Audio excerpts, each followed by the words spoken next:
समांतर श्रेणी 2 7 12 है, ठीक है। यह समांतर श्रेणी में है। जब समांतर श्रेणी है हो गया इसका मतलब क्या होगा, उसका सार बंतर सबका क्या होगा, समान होगा, तब ही समांतर श्रेणी में है। अगर सार बंतर समान नहीं होगा तो उसका समांतर श्रेणी क्या होगा, समान नहीं होगा, ठीक है। यहाँ पे कह रहा है कि इसका योगफल ज्ञात करना है।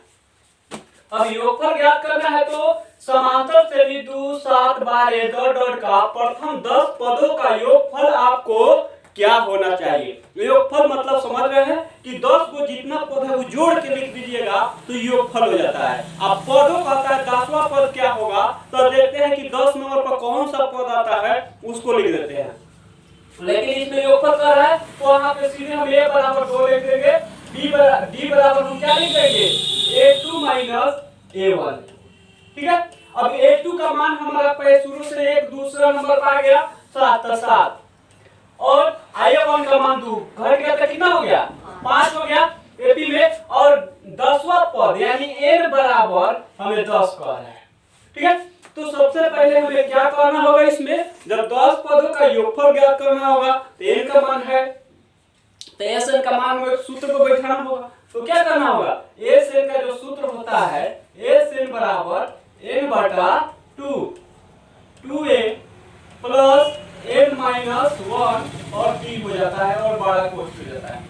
n का मान हमारा 10 हो गया, अब बटा 2 गुना a का मान हमारा कितना है 2 हो गया, प्लस n का मान हमारा 10 हो गया, 10 माइनस 1 और t का मान हमारा कितना हो गया 5 और 12 कोष्ठ 2 बचे 10 यानी 5 कोष्ठ में 2 दूनी 4 प्लस 10 में से 1 गया 9 और 9 बचे 45 5 45 और 4 49।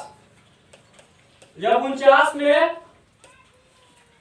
अब 5 में 9 बचे 45 के 5 और 5 चौका 20 और 4 24 245 में जहां होगा वही आपका आंसर मिलेगा। फिर इस नंबर क्वेश्चन नंबर जो हम देखते हैं कई नंबर, यहाँ पे 41 नंबर क्वेश्चन कर रहा है कि समांतर श्रेणी 14 9 4 को -1 -6 डॉट डॉट का बराबर पद क्या होगा। फिर उसी तरह यहाँ पे योगफल कहा और यहाँ पे बराबर पद कहा, तो बराबर पद में हमें क्या करना होगा, यहाँ पे an का मान ज्ञात करना होगा। n पदवा बारहवां पद का चाचा हुआ तो यहाँ पे n का मान निकालेंगे तो a बराबर हमारा क्या हो गया 14 हो गया और d बराबर क्या हो गया 9 में से 14 घटा देंगे, कि सूत्र में होता है a2 माइनस a1, तो यहाँ पे 14 घट गया तो क्या हो गया 5 और हमारा d हो गया n बराबर क्या हो गया 12। तो इसमें हम निकालेंगे क्या an का मान निकालेंगे, यानी बराबर पद क्या होगा, तो यानी n बराबर होता है a प्लस n माइनस 1 और d हो जाता है, यानी a बराबर करे तो 12 लिख देंगे, a का मान 14 और प्लस n का मान क्या हो गया हमारा 12 लिखेंगे माइनस 1 और d का मान हमारा क्या हो जाएगा आपका 5 हो गया, माइनस में माइनस में 5 होगा। और यहाँ पे क्या हो जाएगा 14 घटे जाते 11 बचे 55 माइनस में 55 आ गया, यहाँ पे 14 55 में और 14 से गुना कर देंगे तो क्या हो जाएगा 14 पचे 70 और 14 पचे 70 0 7 7, यानी अब माइनस में है तो माइनस में 777 इसमें दिया है,